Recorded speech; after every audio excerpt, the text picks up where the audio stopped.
Bueno, bos días a todos e a todos. Bos días, Caroline. É un placer terte aquí en Santiago connosco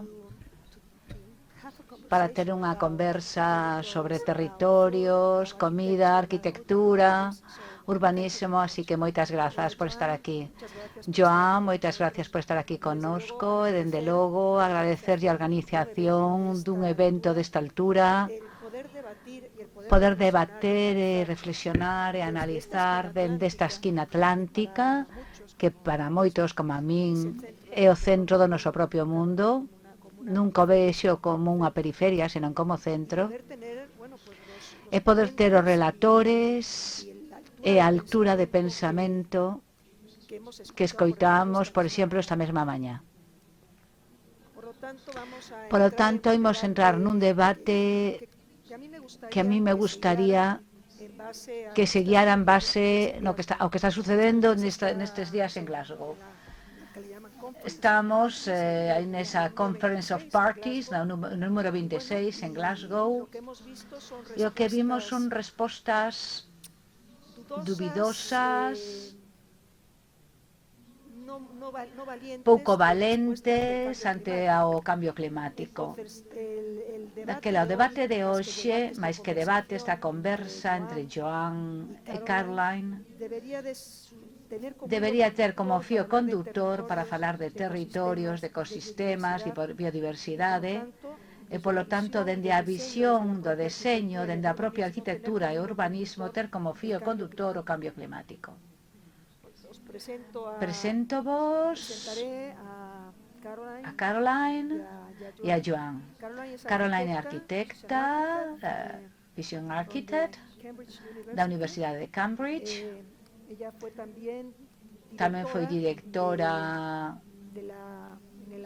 da London School of Economics, da parte do programa de cidades. Dentro do ano 2000 estivo investigando a relación entre alimentos e cidades. É autora dun excelente libro de como se expolian territorios para dar alimento a esas grandes cidades, e como se dá as costas, como se vira as costas os máis vulnerables, e como a alimentación é un posible elemento para detonar os cambios e reverter procesos de deterioración ambiental.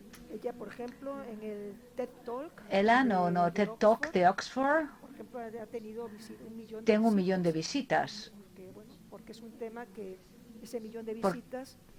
Ese millón de visitas retrata que hai máis persoas preocupadas por estas cuestións, o que nos leva a sermos optimistas. Moitas grazas de novo, Caroline.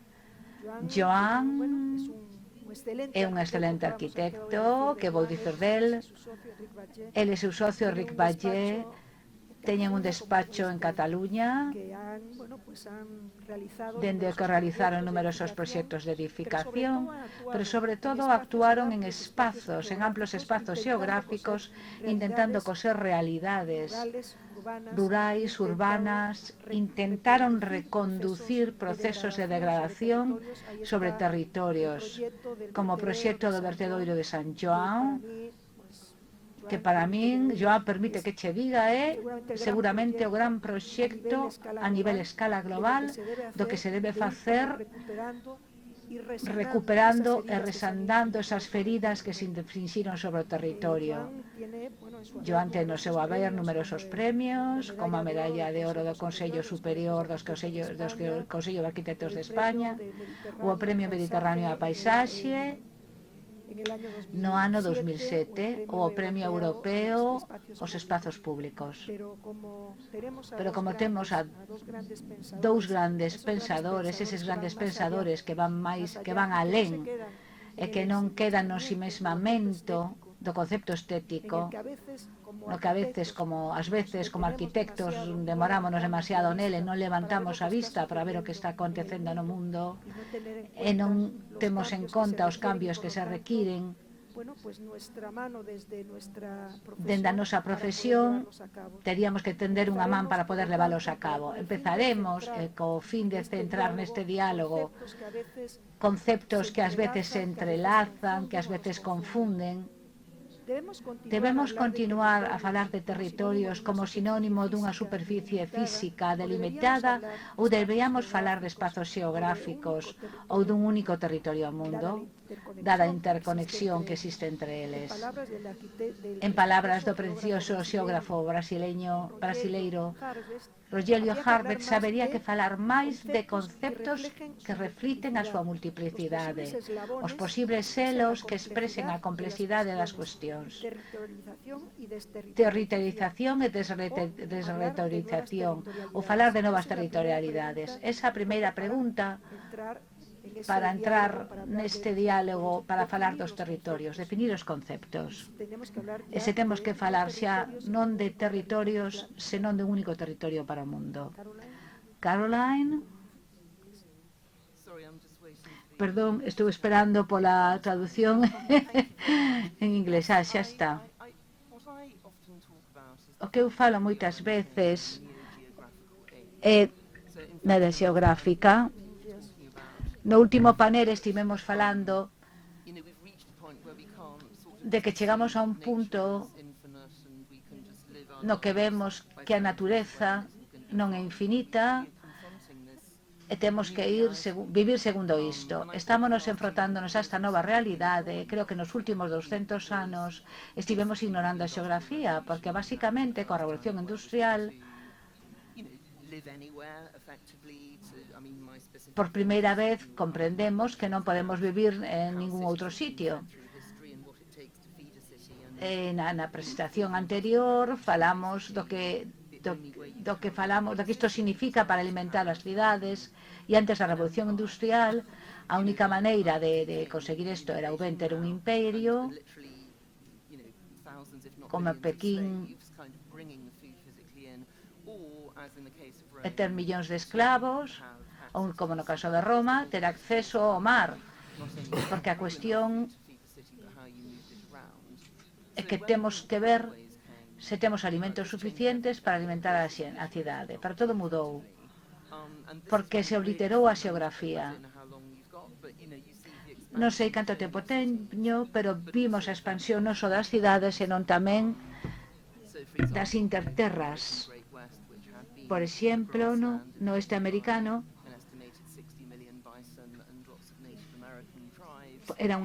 foi unha terra que estaba habitada por 60 millóns de tribos, de indios, americanos, que agora se transformou nunha zona verde. Este foi o inicio do que se chama comida barata, por a idea de que podemos utilizar tamén os trens para desplazar alimentos, podemos falar tamén do gado vacún, pero a industrialización pode modificar o territorio e converter os territorios nestas zonas de producción en monocultivo. Cada vez máis vivimos en cidades. Realmente non se viu esta realidade. Non se presenciou esta realidade. E, obviamente, moita xente simplemente matáronse, desfixéronse deles. Nos últimos 200 anos é un período no que vimos esta especie de colonización dos territorios.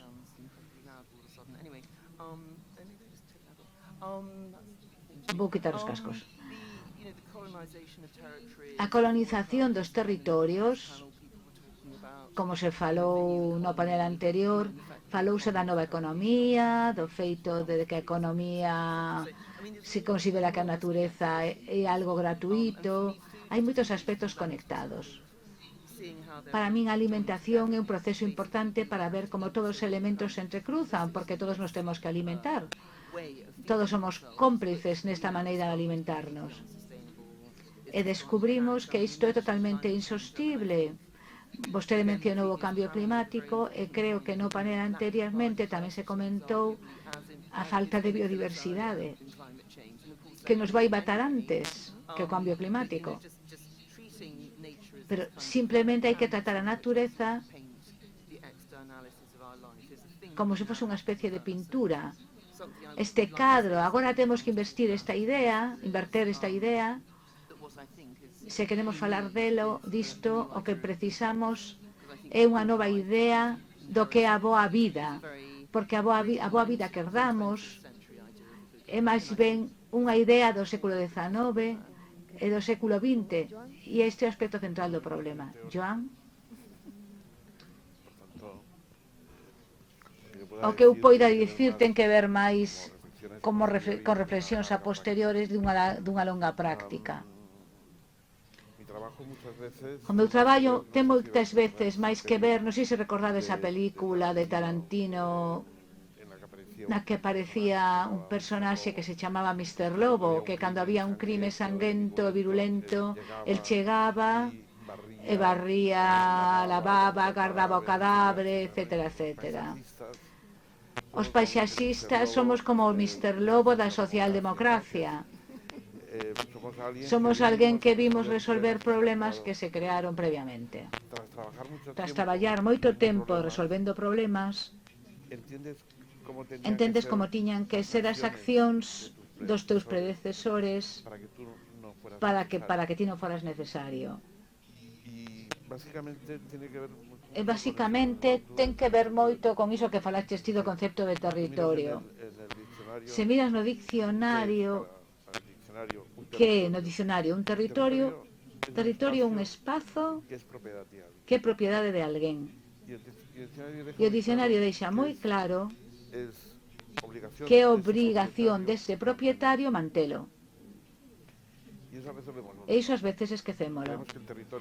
Coidamos que o territorio non é de ninguén, entón botamoslle lixo, ou ás veces mercámolo para botar lixo, ou os ríos, os afluentes, etc. Usámolos, moléstanos e entón contaminámolos. Non, o propietario, que moitas veces non os propietarios privados, senón os propietarios públicos, porque o propietario privado si se é máis por lei, pero o propietario público parece que a lei, como a creou el, non ten por que acatala. O propietario público devasta territorios. Isto hai que vigilalo. Por qué? Porque un territorio é o gran aliado da cidade. Por tanto, no debate anterior falaba, non me acordo como se chamaba o que estaba sentado no meu sitio, Salvador dicía: eses millóns de persoas que se van trasladar do mundo, a onde van ir parar? Xa o sabemos, van ir parar á cidade. Van ir parar a Madrid, a Barcelona, a Zaragoza, a cidades. Esas cidades que van medrar teñen que entenderse moi ben co seu territorio, e a maneira de entenderse ben é fusionar o que é o espírito de cada un. Por un lado, o territorio, o seu espírito básico, a natureza, o territorio é un espazo natural, polo tanto, fusionar esa natureza cos valores propios da cidade. A cidade, respecto do campo, é o lugar da liberdade.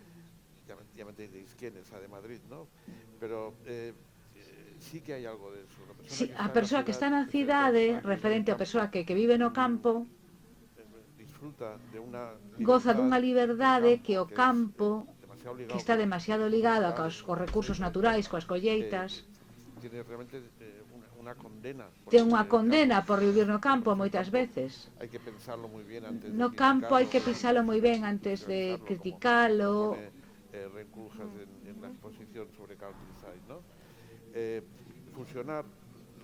Fusionar a cidade do home libre co campo e a natureza creo que é a base do noso traballo, e creo que é a única teoría que eu puiden sacar despois de anos de traballo. Se non entendemos que a base do noso traballo é converter as cidades en espazos renaturalizados, con mellor aire, mellor vegetación, mellor hidráulica, cunha concepción da biofilia que se mencionou antes, algo que me parece importantísima, a biofilia nas cidades. Es que o estamos a facer mal.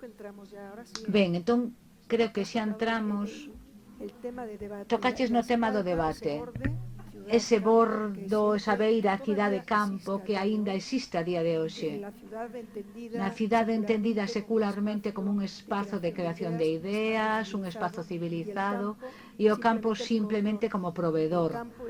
O campo é unha especie de relación empresa proveedor. Vou me referir ao libro de Hungry Cities, onde Caroline recolle unha antiga canción inglesa do século XVII que se chama The Poor Man Pays for All, que di algo así. O rei goberna por algo, para todos, o abogado traballa para todos e o labrador paga por todos e aliméntanos a todos. A xente de campo foi eterno proveedor de alimentos, a parte explotada, a parte colonizada, por esa necesidade de alimentos, de enerxía que requiren as grandes cidades. Esta é a segunda pregunta que tiña en liña con esta antiga canción popular inglesa.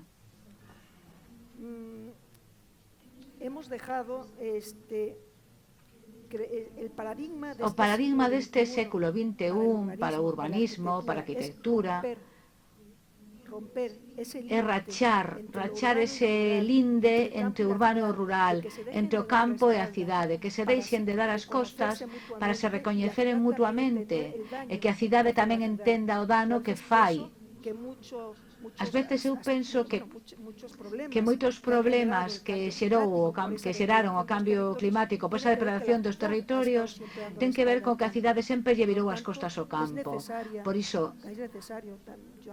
é preciso, e pregúntovos, é necesario como novo paradigma para o urbanismo coser esas dúas realidades? Sí que debería selo. O que ti estás propoñendo é algo que eu estou pensando. Estou escribindo outro libro que aínda non se traduciu, que se chama Sitopía, que quere dicir o lugar da alimentación. Vendo unha palabra grega, porque eu creo que vivo nun mundo que está concibido por alimentación. Históricamente a cuestión de como comer é totalmente fundamental para a evolución. Todas as criaturas vivas teñen que facelo. É unha cuestión de como nos imos alimentar. Esa cuestión é algo que temos que ter en conta. Para a medida que fomos progresando ao longo da historia, intentando responder a esta pregunta, tivo un efecto profundo en como vivimos. Por exemplo, aparte, os nosos acentos eran cazadores e recolectores. A ver, vou responder a súa pregunta, pero estou dando unhas voltas. Simplemente o que faz é mover a alimentación, cazas nunha zona, recolles nunha zona e logo moves os alimentos. Cando empezamos a formarnos, hai uns 2000 anos, creamos inmediatamente un territorio dividido, porque temos a parte productiva, que chamamos o campo, e temos un lugar no medio onde o mundo socializa. Non é basicamente productivo, senón máis ben non productivo.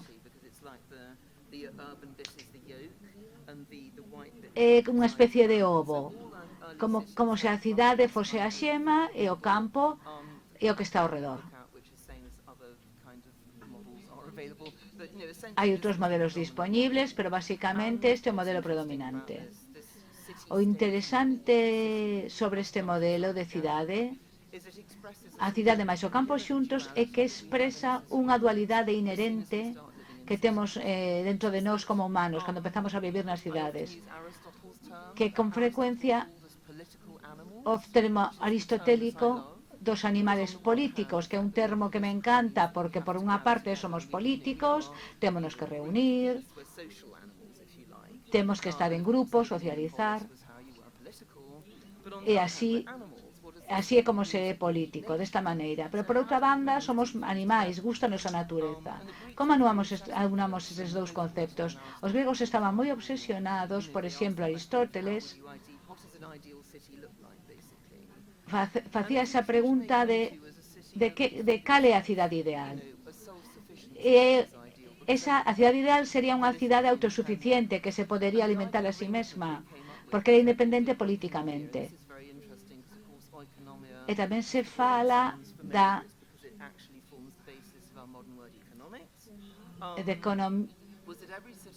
de economía, unha palabra que forma base todos os cidadáns tiñan unha casa na cidade, unha granxa no campo, e a granxa alimentaba a cidade. Se todas as cidades tivesen isto, serían autosuficientes. É un modelo moi interesante porque nos di que se queremos unha boa economía necesitamos un equilibrio natural, e Aristóteles estaba obsesionado co equilibrio. Os humanos tiñan que ser moi equilibrados, e ten que ver con o equilibrio entre a cidade e o campo. A ironía é que Aristóteles estaba en contra do crematístico, de facer cartos para ti mesmo. Estaba en contra do equilibrio, non do equilibrio natural. Isto é o que se chama paradoxo urbano. Nos imos vir ás cidades, vamos vivir nas cidades cada vez máis persoas, entón afastámonos cada vez máis desta parte esencial da nosa vida, da natureza, e non só para que nos alimenten, senón para que nos expoña de outros. Agora hai moitos estudos que están xurdindo de que está rodeado do verde, se está rodeado diso, basta recuperar mellor dunha afección. Isto é unha resposta directa ao número natural. O paradoxo é que non é a resposta ideal sobre como organizalo, pero sí, eu apoio, creo que a paisaxe é algo onde hai que buscar un equilibrio. Na sociedade, a sociedade e a natureza teñen que converxer, pode suceder de diversas formas, pero creo que esta dirección que deberíamos tomar é que tería que ser un modelo global. Neste momento non o é, pero creo que temos que falar de como podemos conseguilo. A visión dunha boa vida e o que estou comentando tamén ten que ver con como reunimos a sociedade e a natureza. E creo que non é o problema predominante da boa vida que temos nestes momentos. Penso mesmo que Caroline, porque unha das cousas na que traballamos nós que queda no ámbito do especificamente relacionado cos valores intrínsecos da paisaxe, a hidráulica, o aire, a vexetación. En cambio, ela engade un tema máis que a comida, que evidentemente é importantísimo. Por exemplo, eu onte contaba, onde eu vivía en Barcelona, nun barrio, ao lado había vacas, e íamos comprar o leite ás vacas. E no noso patio había coellos e galiñas no centro de Barcelona, e de cando en vez pasaba un carro con verduras que viña do Prat, e a miña boa compraballe as verduras. Isto que é unha cousa que os progresistas, que os meus compañeiros progresistas da transición, isto parecíalle horroroso. E evidentemente cunhas leis de agora eliminaron. Ti podes ter un camal criado na túa casa e na dos gatos, pero non podes ter unha liña e un coello porque atenta da lei de hixiene, etc.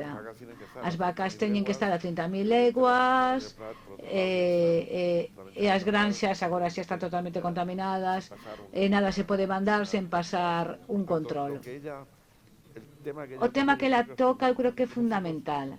O que tocamos nós respecto á fusión cidade-campo é simplemente os aspectos ligados a tema de paisaxe. Por exemplo,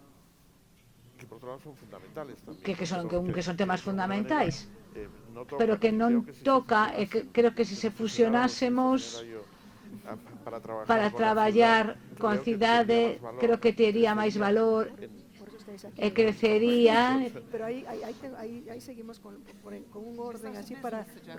Sí, é unha boa suxerencia. Entrataremos no tema do deseño das cidades en base á propia alimentación.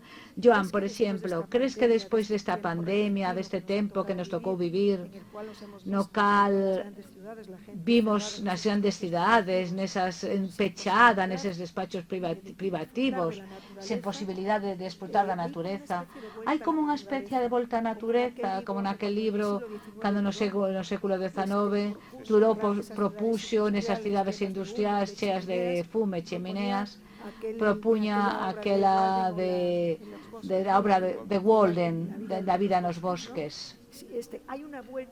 Hai unha volta nese espírito case de tiró do 19, nese romanticismo pola natureza. Sí que o hai, é un erro. Sí, eso tamén creo eu.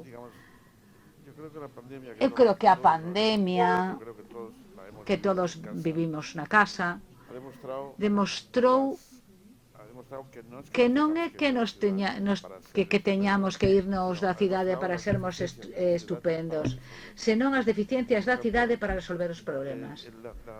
Por exemplo, a pandemia ensinounos que o noso espazo vital era a nosa casa, como moito o balcón ou a terraza, porque fora todo un desastre. En cambio, se repensamos as cidades para que o noso ámbito non fose a casa, senón un barrio no que houvese prácticamente todo, creo que entenderíamos que cando veñan situacións de emerxencia, como pasaba antes, eu reivindico moito o barrio, eu son de Sants, que é un barrio de Barcelona, onde había de todo. Había de todo. Eu fun a Barcelona, Sants está do centro de Barcelona como a 3 kilómetros. E había dende sempre un metro que unía Sants con Barcelona e había 2 tranvías, o 56 e o 57. Eu ata os 12 anos non fun a Barcelona, porque non facía falla. Fun os 12 porque se empeñou a miña nai que fose un médico, levou un médico que estaba no ensanche de Barcelona. Por lo tanto, cruzar a Praza de España de Barcelona, dende Sants, estaba a Praza de España, chegabas a Barcelona, porque históricamente había algo ali que se chamaba os bulots, que era unha alfándega onde para entrar en Barcelona pagabas un peaxe. O barrio tiña todo, había escola, había fábricas, fanse nun lugar fabril, había parques, prazas, había todo. Os barrios nese momento en Barcelona agora non teñen nada, non teñen nada. De golpe hai un hipermercado que está na illa, tes que chegar á illa, depois tes que ir cada vez máis lonxe, as tendas do barrio non están nutridas. Aí este rollo do branquexo, de branquear dos diñeiro, que son as froiterías que chega unha verdura que non sabes de onde ven, que non te podes fiar, porque o tomate non sabe a nada. A pandemia debeunos ensinar a modificar as cidades, non a ir ao campo, porque iso é non a naturalizar as cidades, son a reorganizalas, engadir natureza, pero tamén servizos de proximidade, engadir lugares de traballo de proximidade. Nas cidades todo está longe, todo o mundo ten que coller o coche para ir a traballar non sei onde. Por que? Porque nos barrios xa non hai lugares de traballo. Porque para ir ao notario tes que ir a Paseo de Gracia. Por favor, que hai xa un notario no meu barrio.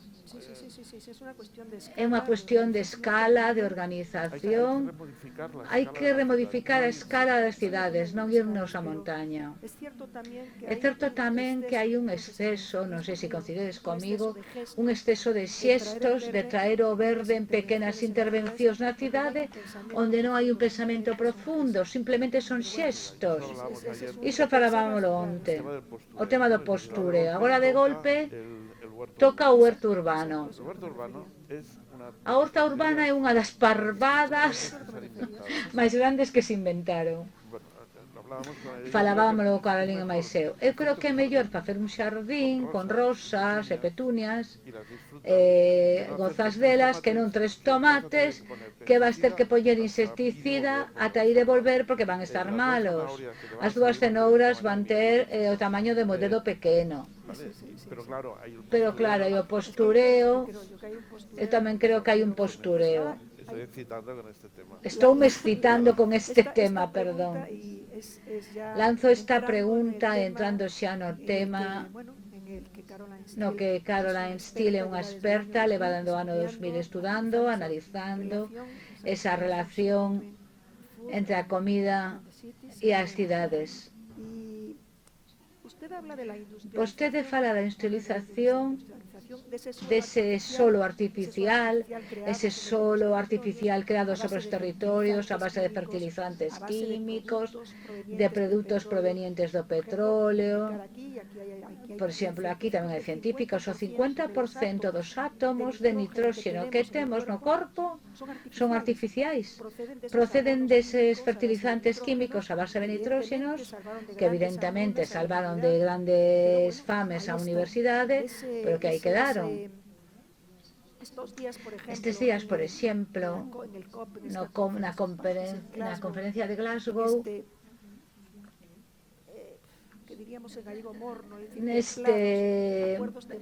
destes acordos mornos, máis de postureo, máis de...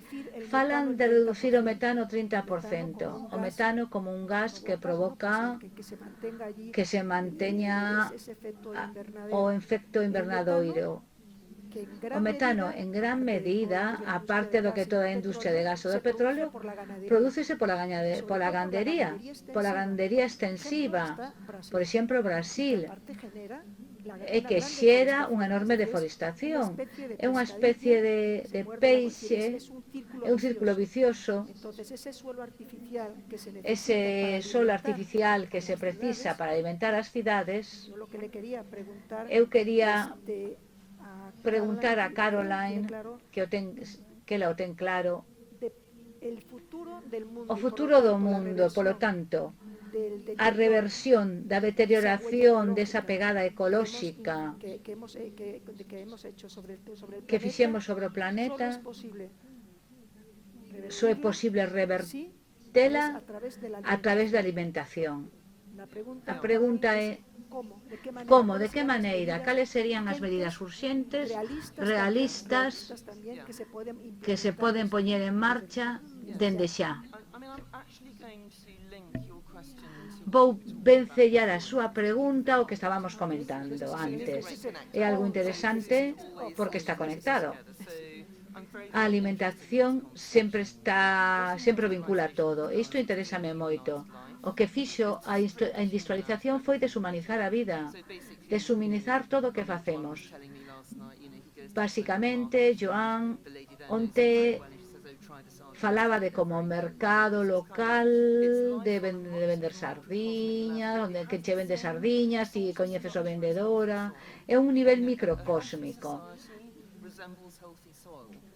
Ten a mesma estrutura que o terreo san. Unha sociedade xa é así, é viva. Hai todo tipo de interacción. Basicamente, cando estabas a falar, eu estaba pensando na cidade dos 15 minutos. É unha idea que se está comentando moitos nestes momentos en París. Isto que supón?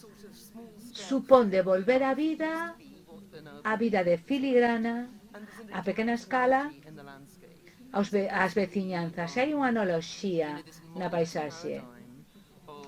Este paradigma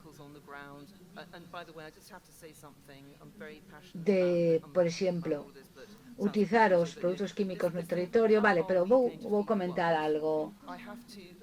Como imos alimentar o mundo? Teño que obxectar fortemente ante esta fórmula. Quen somos nós? Quen é o mundo? O mundo quere que o alimentemos? Alimenta os animais máis que os humanos. Creo que é unha fórmula equivocada. É subliña o problema. O problema é un problema de mentalidade. A idea de cultivar o que se chama comida barata, que non existe, de feito, teño que dicir algo máis. Se pensamos no que a alimentación son cousas vivas que matamos para poder vivir. Entón, como pode ser iso barato? A comida é a vida. Por iso todo está conectado. Que é unha boa vida? Esa cuestión que nos temos que preguntar. Unha boa vida que pode ir ao mercado, a señora coñéceme ben, a veciña, dime que compre sardiñas, pero se vivo no campo podo cultivar comida como quero facer. Creo que un exemplo moi bo. Para min, unha das obras máis importantes escritas no século XX e un libro moi inspirador que se escribiu nos anos 70, que non sei se coñecen, Spiciform, non sei se xente o coñece, fálase de que basicamente pensamos que resolvemos o problema da produción porque se nos dá esa idea e pódese canalizar o custo da vida, pero nesa obra fálase dun granxeiro que estaba cultivando produtos industriais para vender á cidade, sen pensar no que lle estaba a facer na terra. E o agricultor dicía, non o quero facer de outra maneira, pero que non me pagan para facelo de outra. Eu prefiro facelo de outra maneira, máis orgánica, máis biolóxica. Se o levamos a economía, o significado original da economía era sobre a relación entre nós e o territorio, entre o humano e a paisaxe. E como podemos equilibrar estes dous aspectos? O modelo industrial do que falamos non ten futuro,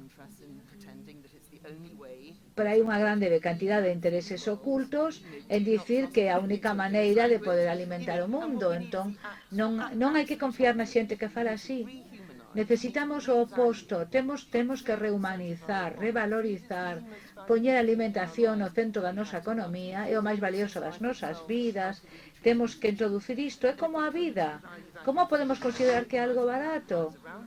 Se nos organizamos, se nos centramos nisto, se conseguimos sociedades onde todo o mundo coma ben, daquela vai ser moi revolucionario, pero tamén moi interesante. Temos que facernos esta pregunta, que é a boa vida, que é o que nos fai felices, cousas sinxelas, o contacto con a natureza, ter tempo, a industrialización realizou tamén moitas cousas, modificou a terra, a xente e o tempo. O capitalismo industrial de hoxe en día, necesitamos unha nova economía, novas visións da nova vida, e todo está conectado. Non se pode considerar un aspecto illado. Hai que considerar todo o espectro. É necesario cambiar o modelo productivo, non externalizar o custo do que custa a vida. Hai que internalizar este custo e aprender a utilizalo. Porque estou de acordo con vostede. Eu sí que cultivo tomates na miña finca de Londres e son moi bons, porque non uso pesticidas. Pero estou de acordo con vostede, non hai que ver isto como un hobby, hai que rehumanizar e revalorizar o sistema de alimentos, é unha cousa importante. Para os dous esta pregunta é posible diseñar ou repensar as cidades dende a necesidade de alimentarlas, dende a alimentación, dende a produción de alimentos, como serían esas cidades? Bueno, eu non falo de alimentos, non é a miña especialidade, pero hai outros temas que sí son a miña especialidade, que son o aire e a vegetación. E sí hai que redeseñar as cidades para que o aire sexa mellor, para que haxa máis biofilia e para que haxa máis, porque é un tipo de alimento moi importante tamén. Hai que redeseñar en pequena escala. O erro normalmente son as escalas. Cando propós grandes escalas non se produce ou produces erróneamente. Hai que ter accións cirúrxicas a pequena escala sobre as cidades que permitan melloras tamén de pequenas escalas. No barrio, a zona, a circulación xeral, etc. E iso pódese facer, evidentemente, a partir dunha legislación e de gobernos que entendan iso, que hai poucos. Ese é o problema. E da comida que fale Carolina. Falando de comida, en este tempo de pandemia, ademais, quedou retratado claramente os países con maiores índices de obesidade e de diabetes son os que sufriron máis a pandemia. Se non é posible, dende esa lógica empresarial, os políticos, os que fan as leis, poden incidir, obrigar, dende unha perspectiva máis de saúde, como unha cuestión nutricional, e poder incidir dende aí para ir cambiando este modelo tremendo de depredación de alimentos Frankenstein que chamas ti. en tu libro de Hungry Cities. Ese é un camiño posible máis corto para tomar decisións máis rápidas, a cuestión saúde. Os políticos están aterrorizados pola comida, porque se observamos a historia, calquera político que quixera controlar o alimento normalmente acabou moi mal. Luís XVI, por exemplo, coñecía a xeografía de París, e normalmente París non tiña acceso ao mar, polo tanto era moi difícil alimentar os parisinos. Luís XVI tivo que tomar unha serie de decisións, de medidas, e despois houve unha explosión en Islandia, houve unha falta de alimento e botaronlle a culpa. Cando despois pasou a industrialización, penso que estou demasiado rápido, día ponente, porque estou escoitando o castelán de fondo e imos moi rápido. Cando sucedeu a industrialización, ese é o motivo polo que os políticos estaban encantados de dar a responsabilidade á industria alimentaria de alimentar a poboación. Porque ese sempre foi o seu deber máis desagradable, alimentar a xente. E, por suposto, ninguén quere que lle digan o que ten que comer. Onte estiven escoitando a un ex primeiro ministro británico e preguntábanlle: vostede pensa que deberíamos dicirlle a xente que ten que comer menos carne? Por suposto que non. Non nos poden poñer este tipo de restricción alimentaria na xente. Pero o mercado non xera unha dieta boa. De feito, o mercado xera unha chea de alimentos ultraprocesados, alimentos baixo marca, unha industria alimentaria moi consolidada. Non sei se vistes algunha vez esa gráfica que mostra que cada marca que coñeces, como Coca-Cola, Cornflakes, Kellogg's, etc., cada unha desas marcas forma parte dunha rama dunha árbore que ten en total como 9 polas con 9 macroempresas que controlan todo o sector alimentario. Todos os políticos, entón, eu non controlo o sistema alimentario, porque calquera control que exerza vai encarecer a comida. Por certo, hai que comer menos carne. Ninguén político quere facer isto. Co cal temos un problema inxente que afrontar. A sociedade civil é a que ten que decidir por nós mesmos, os que temos que exixirlles aos gobernos que interveñan no mercado libre, como se di, dos alimentos, como se dixo no panel previo, que non hai ningún mercado libre, por suposto. Evidentemente, tamén temos que facer un exercicio de prazer cos alimentos. Por isto lévame tamén o tema da reforma territorial e a reforma fiscal. Non podemos facer que os alimentos sexan máis caros, non podemos facer isto e desintegrar todo o sistema da industria alimentaria que está destrozando o planeta. Non podemos facer iso sen darlles algo de volta aos cidadáns. É dicir, temos que mellorar o acceso aos terreos, temos facer que haxa máis labregos, poder compartir os espacios como nos xardíns urbanos, nas hortas urbanas. A min me interesaría facer contigo unha sociedade de agricultura ecolóxica. Temos que falar disto máis adiante, pero bueno, temos que devolverlle aos cidadáns esa liberdade. Temos que falar de mellorar a axenda dos cidadáns se queremos mellorar as súas vidas. Non podemos establecer todo alrededor do consumo. Temos que centralo no prazer. Non hai nada máis fundamental na vida das persoas que en fabricar, en facer cousas. Como dicíamos na sesión de onte, non só somos consumidores, tamén non só somos fabricantes, temos que ser produtores. O alimento é o máis importante cando nos comprometemos activamente. Polo tanto, temos que exixirlles aos políticos que se involucren, pero nós tamén temos que presionalos para que tomen acción. Ten que ser un movimento político de base.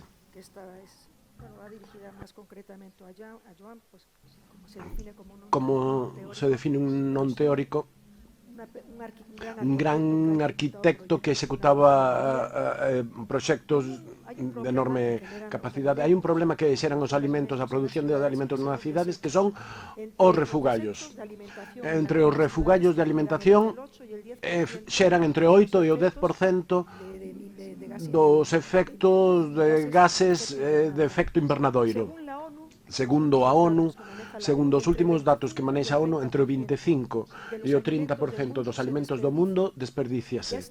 Xa está na axenda urbana como se reciclan nas cidades eses alimentos que se botan. É posible, Joan, que nese repensar as cidades poidamos ter en conta porque é difícil reciclar nas cidades. Ela no seu libro fala dunhas famosas salchichas que había en Tottenham que se facían cos refugallos das sobras da comida de Londres. E era unha forma de pechalo o círculo ese elo perdido que hai na cadea de alimentación. Como unha forma de reciclar a comida. Eso evidentemente xa non se fai. Por iso a pregunta é, as cidades non están pensadas para reciclar alimentos, nin para reciclar en xeral. Como habería que facer? A forza obriga. Nos, aparte de recuperar a zona onde estaba o antigo vertedoiro de Barcelona, construímos tamén construímos tamén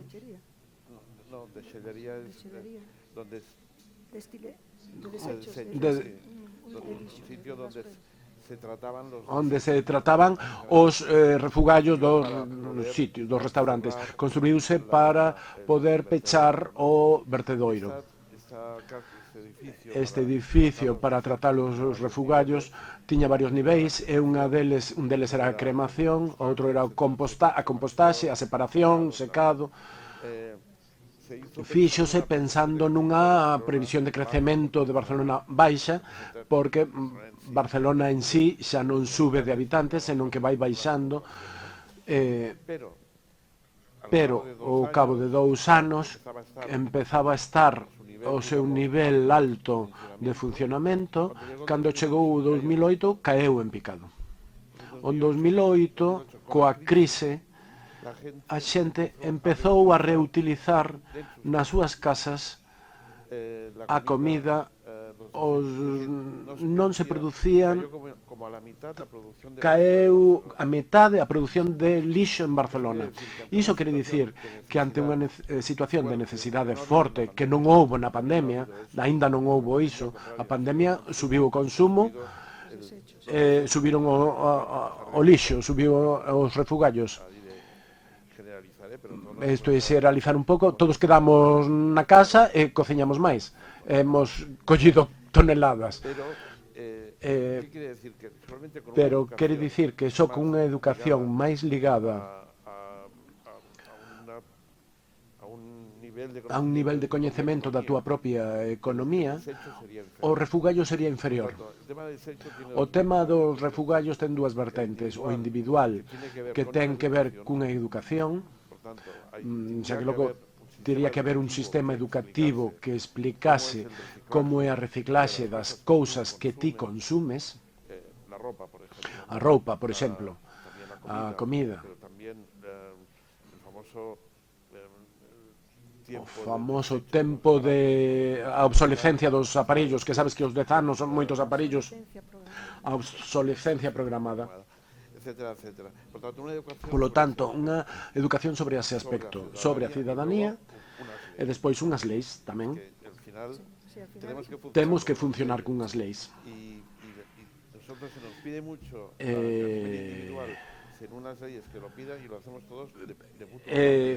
Se houvese unhas leis, eu non coñezo a ninguén que compre leite sen desnatar. Eu cando compro un leite sen desnatar, xa as mulleres do redor xa me miran como un criminal, porque xa nos obligaron a consumir dunha maneira determinada. É a única maneira. Iso ou a concienciación. Traballamos para Inditex. Traballabas para para Zara? Non traballabas para Zara? En Inditex teñen unha axenda 2033, creo, para que todo o que se produce se recicle e todo veña de produto reciclado. Polas razóns que sexa, fai un produtor e obriga na súa propia fábrica. Pero iso podía facer un político con o seu propio país. Sen embargo, non se fai. Antes estás falando dun tema que ela tamén recolleu, que é o tema dos seguros médicos. Os seguros médicos impulsaron o cinturón de seguridade. Os seguros médicos impulsaron o casco nas motos. Agora impulsan o gravame das bebidas con azúcar. Os seguros médicos son os que moven os políticos. O tema... Por iso preguntaba que si sería máis fácil pola vía da saúde. O aire da cidade, que non é un tema de consumo que se poida comprar, pero o aire da cidade os seguros médicos terían que impulsar o control do aire da cidade, porque é onde se produce unha cantidade de mortes directamente por razóns de respiración, pero algunhas non ligadas á respiración, senón a través de enfermidades que coido que terían que empezar por aí. Agora entrando, seguindo no tema de cidades, durante a historia da humanidade, o home e as mulleres sempre intentamos crear sociedades ideais, cidades ideais, a utopía de Tomás Moro, coas súas cidades-estado, as propostas que se foron ao longo de que se fixeron ao longo da historia, que sempre acabaron o propio Le Corbusier, que creaba aquelas franxas, o tema rural, e fracasou. Aquel proxecto que todos os seus últimos anos da súa vida, Carol Wright, tiña aquel proxecto que se chamaba Ausonia, un proxecto utópico de que cada xente nunha leira de non sei cantas hectáreas non sei canto producía. Eran como pequenas células autosuficientes. Os arquitectos daquela xeración tentaron moita xente. Oscar Niemeyer en Brasilia, nas cidades ideais, a sociedade ideal. Sempre soñamos cunha sociedade ideal, e tamén os arquitectos. A pregunta é posible seguir soñando con esa sociedade ideal como algo moi xenérico e, por tanto, algo que vai fallar, como tamén indicabas no teu libro, por exemplo, as utopías xenéricas? A utopía serve como estrategia filosófica, pero hai que ser realistas. É posible ou debemos seguir soñando? Non podemos deixar de soñar.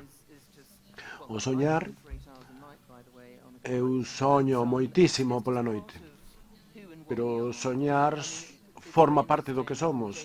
É moi interesante con James Lovelock, que seguro que o coñecedes, tivo unha traxectoria moi interesante como científico, e fala como os humanos, como a conciencia da Terra, o que me parece un concepto moi bonito.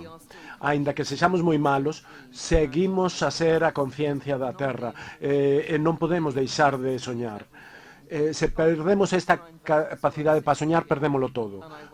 O motivo polo que inventei esta palabra, citopia, é porque utilicei o termo grego, é porque descubrira que o alimento xera todo no noso corpo, no cerebro. Os 35 anos xa o teu corpo está creado por todos os alimentos que están creados con todo o que consumiches ao longo da túa vida. Polo tanto, as cidades, a paisaxe, todo está provocado polo alimento. E a nosa capacidade de existir no planeta. Polo tanto, se vemos o mundo a través da lente do alimento, vemos unha alternativa á utopía. A U de utopía, non sei se o sabedes, é unha dobre derivación que pode ser unha cousa positiva de EU, que significa positivo en grego, ou U, que significa non en grego. Entón, pode ser a vez bo e tamén pode ser non. Deprimiume moito entender a etimoloxía utopía, porque pode ser que non teña sentido que cal sería esa sociedade ideal, porque mellor é que non pode existir por definición. Por iso inventei a palabra zootopia, porque se valoramos o alimento e colocamos o alimento no centro de todo o que facemos, penso que alrededor dese bo alimento podemos chegarnos máis á utopía. Por certo, Santiago é unha boa zootopía. Levo aquí 24 horas, pero comín xenial onte. Non sei se coñecedes a William Gibson. Dixo, ao futuro xa está aquí, o que pasa é que está mal distribuído, pois esta é a mesma idea. Volvendo ao que dicía Joan,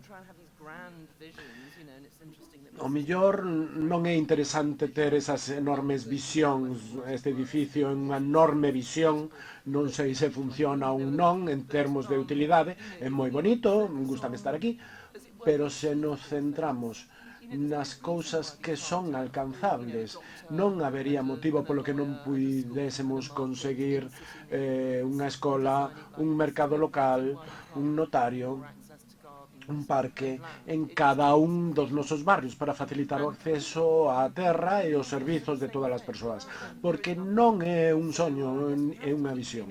Sen soños e sen visións non hai nada, temos que seguir soñando, pero tamén temos que ver que cousas son alcanzables, e isto xa está sucedendo en todo o mundo. Están sucedendo cousas boas en todo o mundo.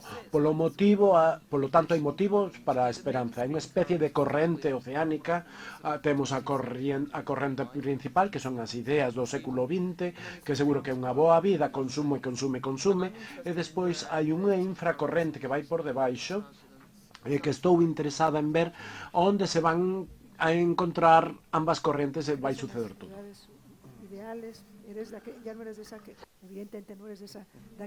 Non eres daquela xeración que do século XX. Eu era... Xa estamos na utopía. Non todos. Non todos. Os homes brancos ricos estamos na utopía. Algúnas mulleres brancas ricas xa están na utopía. As mulleres brancas de clase media están traballando neso. Os gays estámoslo traballando. A utopía para uns xa existe, a cidade xa lles funciona, xa hai un coche que funciona, poden ir ás Maldivas, onde ela viva. Os demais estamos traballando e estamos gañándolo con esforzo. Que quere dicir? Que os que queremos na cidade ten que ser mellor, hai que traballalo. Hai que traballalo. A utopía é arremangarse e poñerse. Non é deseñar unha cidade. Os que fomos comunistas de novos sabemos que Deus non existe e o comunismo tampouco. Xa sabemos dúas cousas. Agora sabemos que a utopía é unha cousa que hai que traballala. Eu quero que o meu barrio sexa mellor, ou se eu teño un encargo para facer un sitio, en lugar de poñerlle pavimento e poñerlle farolas, o mellor deixarei un solo drenante, farei que a auga non vaya a un sumidoiro, senón que vaya a un acuífero. Plantarei distintas árbores para que pasen cousas. Faremos uns hotéis para insectos no medio do barrio para que o barrio volva a ter abellas e bolboretas. Para min iso é a utopía, que no barrio haxa bolboretas. Hai que traballalo. Eduardo Galeano, cando lle preguntaban pola utopía, a utopía está no horizonte e cando caminas cara a él, móvese. Pero entonces, para que serve para a utopía? Para camiñar.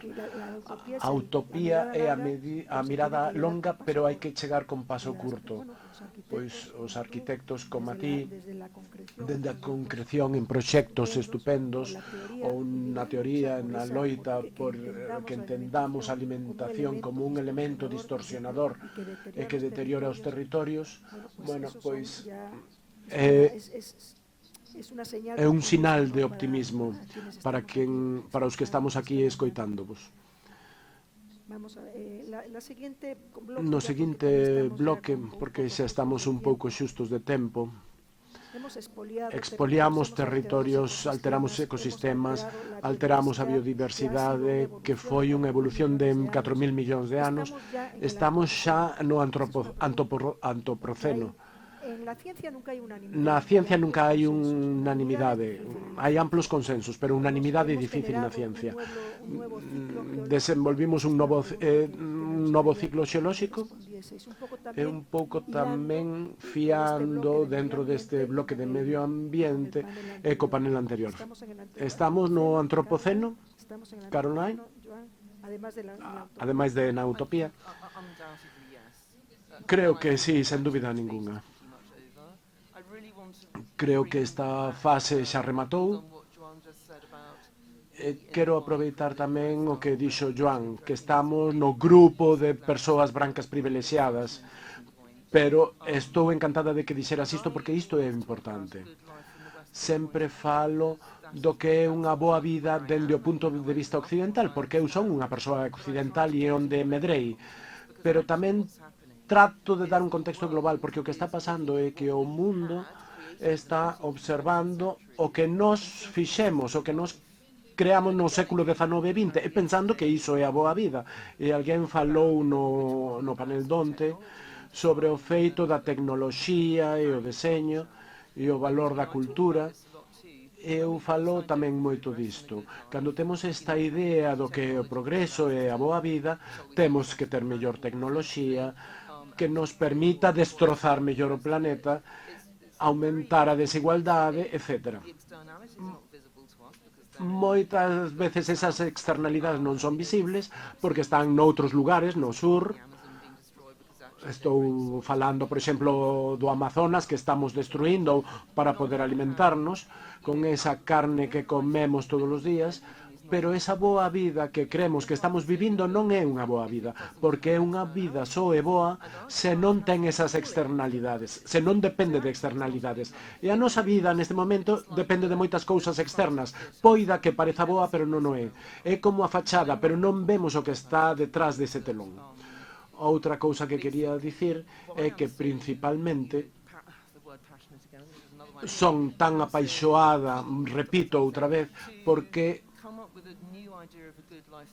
estou apaixoada en xerar unha nova idea dunha boa vida que tería que ver con redistribuir a riqueza e a terra.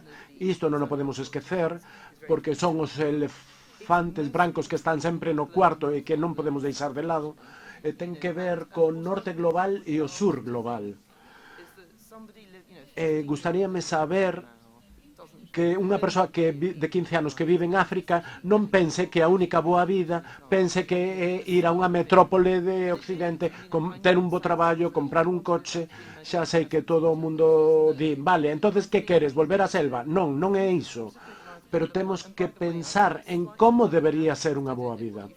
Estoume volvendo un pouco anarquista, non sei o que pensas ti, pero de feito os anarquistas odian o capitalismo tanto como os comunistas, pero os anarquistas terían esta visión dunha boa vida que en lugar de decir unha persoa ten que crear riqueza, é dicir, traballar na fábrica de Adams Smith, poñer parafusos toda a vida, que boa vida teño un traballo de 8 horas poñendo parafusos, genial. Os anarquistas dixeron non, esa economía non nos vale, porque non vou cultivar as miñas cenorias pola mañá, traballo na carpintería pola tarde e pola noite séntome e escribo un pouco de poesía. Porque non somos capaces de crear unha economía alternativa coa que poidamos facer isto, que boa para cada persoa. Eu non o sei porque non son científico, pero escoitas a xente. Como decía no panel anterior, estamos no antropoceno, vale? Iso é bo ou malo? Terás as súas cousas boas, que non sei cales son, pero terás. Se somos capaces desta xeración da pegada que deixamos sobre a terra traballar dendo positivo, non está mal. Por exemplo, mentres nós poidamos traballar coa natureza creando situacións, está ben. O do Amazonas, cando voten a este señor, se que algún día votarán a Bolsonaro, os fabricantes de non sei que fan, o soia, ou a esa planta para que o coman non sei quen, cando todo iso reverta, poderemos replantar, porque sabemos como facelo, e sabemos como crear viveiros. Da igual que somos capaces de destruir, seguramente teremos medios para volver a construir. Estar nesta época non é mala. Claro, o problema é reverter a situación. O meu socio sabe máis destas cousas que eu. Sempre di, fixémolo mal ata o de agora. Iso temos que telo na cabeza. O debuxo que fixen onte pola noite está mal. O de hoxe ten que estar ben. A decisión que tomei onte estaba mal. A de hoxe ten que estar ben. Eso é o que podemos facer. Si el clima está cambiando, tendremos que cambiar nosotros también. O clima non sabemos cara a onde vai cambiar. Como non hai esa unanimidade por parte dos científicos, como non hai esa unanimidade por parte dos científicos, os que falaban do efecto do cambio climático en Galicia, que parece como que é o contrario do que se esperaba. Estamos na quenda de preguntas, temos o tempo limitado, o tempo con dous pensadores desta categoría, con ese pensamento profundo que precisa este tempo. Pasóusenos rápido. Joan, Caroline, abrimos unha quenda de preguntas. Hola, boa tarde. Quixera facer unha dobre pregunta. Creo que é complexa. A ver se me poden responder os panelistas. A primeira parte sería ao redor dun tema que en arquitectura se está tratando con moita profundidade nesta década que comeza, que é a arquitectura feminista e a arquitectura amable coas persoas con discapacidade, que isto tamén é importante. Sobre o que faltou un pouco na conversa, pero é a arquitectura ou o deseño habitabilidade amable cos que teñen algún problema de auditivo, cegueira, discapacidade física, os que somos fillos ou temos persoas así. Sabemos que o día a día destas persoas na vivenda a que foi considerada, ela tamén non sabe que foi como arquitecta. Como abordamos esta situación? E despois a segunda parte, un problema que a señora Tabo seguro que tamén conoce, antigo membro do goberno galego, que é a despoboación. Que facemos con esas aldeas que quedan abandonados, que quedan eses territorios que quedan abandonados, eses plans ambiciosos que houbo no 90, no 2000 para abordar ese problema? Como transformamos os lugares que están padecendo a despoboación non só en Galicia, senón no resto de España? Felicidades pola conversa. Sobre o tema da arquitectura, todo o tema de minusvalías, non sei se saberás, un tema que a partir da guerra de Vietnam, a proliferación en Estados Unidos de xente con problemas físicos procedentes da guerra de Vietnam deu pé á creación dunha serie de leis sobre a accesibilidade, basicamente, e axudas a xente que tiña ese tipo de problemas. E iso trasladouse a todo o mundo. Cando aparece unha necesidade moi besta, aparecen solucións brutais tamén. Hai solucións detrás dese problema. En Barcelona, en Igualada, houve un caso que a 5 da mañá chamou a súa nai, vou para a estación, en un descampado sen cámaras foi violada. Iso xa chegamos moi tarde para implementar situacións,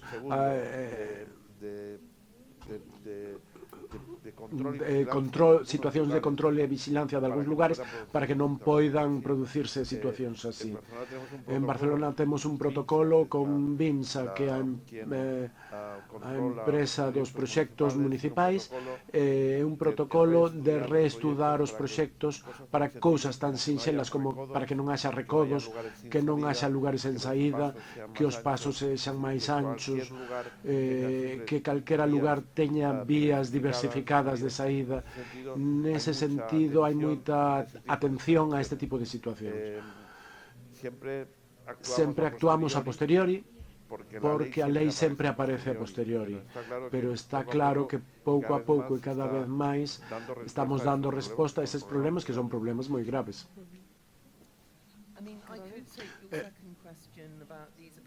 A segunda pregunta que falaba destas aldeas que quedan desertas, escoítome a min mesma. Creo que sucede algo moi interesante durante o confinamento. A xente descubriu que podía teletraballar e xa non tiña que ir a ningún sitio. Se pensamos nesa antigua división entre cidade e campo, que é unha desas utopías das que falábamos, tamén Eva Nisser e a súa cidade xardín, que falaba dese imán do campo para a cidade, ten que ver con esa dualidade a que me refería antes. A xente vive en cidades porque é a única maneira de estar conectados cos demais, pero a vez botan de menos a natureza e queren atopar unha maneira de combinar ambas cousas. Pero ahora descubrimos que podemos vivir no campo e a vez ser periodista, arquitecto, banqueiro, etc. Isto creo que é transformador. Creo que imos ver. Por certo, estou pensando facer algo así. No mellor non é comprarme unha leira nunha aldea abandonada, pero si mudarme a algún sitio verde e vivir ali a miña vida. Se cadra teño que empezar ali unha comunidade, que agora é máis posible que antes. Iso ten que ver co que eu dicía que é unha boa vida. E volvendo ao tema deste panel, que é o territorio. Cal é a nosa relación co territorio? Ao longo da historia da humanidade, quixemos vivir ben nun lugar. E esa conexión coa terra a que temos. E hai tantos lugares abandonados tan bonitos que non se conforman con esa idea do século XX dunha boa vida, que é acción rápida movéndose dun lado a outro da cidade. Agora creo que temos unha visión nova para unha nova vida, pero creo que as aldeas abandonadas son perfectas. Creo que esas aldeas van volver ser habitadas. Non creo que sexa só por doutores e abogados. Tamén ten que ser por agricultores, por labregos, que vai ser moi positivo dende o punto de vista económico, pero tamén como nos redistribuímos no territorio. Ou, por exemplo, o tamaño dos... Hablo de Cataluña, pero que lo conozco más. De Cataluña, pero será igual en Galicia. O tamaño das localidades, as vilas deshabitadas baixa cando non poden ter unha escola. As escolas, entonces, redistribúense. Teño moitos amigos da miña idade que teñen fillos problemáticos, porque a xente da miña idade, os fillos sempre son problemáticos porque lles deron demasiadas cousas, que buscaran que as escolas unitarias das escolas unitarias das aldeas, das vilas pequenas, poden solucionar iso. As vilas pequenas que non poden permitirse un instituto por número de tal, senón que teñen que ter na aula xente que vai desde os 6 hasta os 14, son escolas, un rendemento e dan unha educación por empatía entre máis vellos e máis novos, máis interesante que a que pode dar escolas máis grandes que dividen por edades os alumnos. Polo tanto, eu o que reivindicaría é que en lugar de que desapareceran as escolas para integrar en institutos de vilas veciñas, fomentar a existencia de escolas unitarias en vilas pequenas.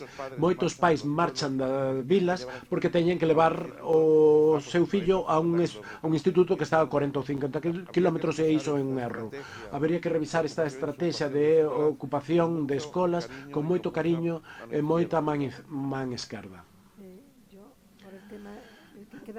Quedan 2 minutos no que falaba das aldeas abandonadas e que en Galicia deuse moito un pouco co que falas das escolas, esa relación territorio presa, territorio depredador. Hai territorios que serven só como produtor de recursos naturales e abandónanse nas escolas, abandónanse todo. Ten eses territorios imán por distintas razóns e ese é un proceso que hai que reverter. Temos 2 minutos e eu sei que hai moitas preguntas, non vai dar tempo porque os tempos están pautados.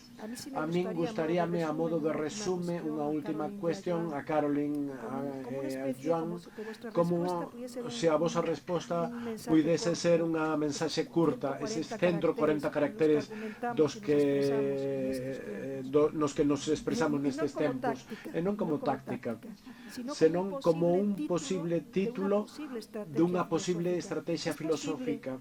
É posible dende a arquitectura, dende o urbanismo, dende a nosa disciplina, proponer un guión, un esquema básico, dende o cal construir un discurso ético, un discurso urxente, un discurso necesario, co que facer fronte aos retos que tenemos, porque senón o que tenemos que facer é agarrar unha nave espacial e abandonar o planeta como están tentando algúns dende hai uns meses. Pagar unha nave e marcharnos a outro planeta. Esa é a pregunta a modo de resume. Desculpade polos tempos, o que non poida haber máis preguntas. O alimento está no centro das nosas conexións máis importantes. Conéctanos con outras persoas e conéctanos coa natureza. Cando comemos, literalmente, comémonos o planeta. Polo tanto, se valorizamos o alimento, colocámalo no centro do noso pensamento. E se construímos unha sociedade na que todas as persoas comen ben, quero dicir, comen sen dependencias externas, comen normalmente que nun bol de sopa está todo o universo, e é certo. Tes aí todo, estás alimentando o teu corpo, a túa mente, a sociedade, etc. Se pensamos nas persoas que fixeron a sopa, se pensamos nos labregos que nos deron as verduras, podemos construir esta zootopía. É un tweet moi largo, é un tweet moi longo. Joan, el tuyo. Sí, pero con máis gente. Sí, pero con máis xente. Non son os arquitectos. Multidisciplinar. Ese es el mensaje. Ese é o mensaxe. De verdad que me alegro que hayas dado ese mensaje. Alégrame que deras esa mensaxe, porque a veces estamos ensimismados sen entender que isto é tan complexo, tan multidisciplinar, que ou acometemos isto entre todos ou non hai resolución posible. Fíxate a riqueza que foi que estivera Caroline falando. Por iso estades aquí os dous. Caroline, moitas grazas. Gracias, Joan. Grazas a todos e á urbanización. Vamos.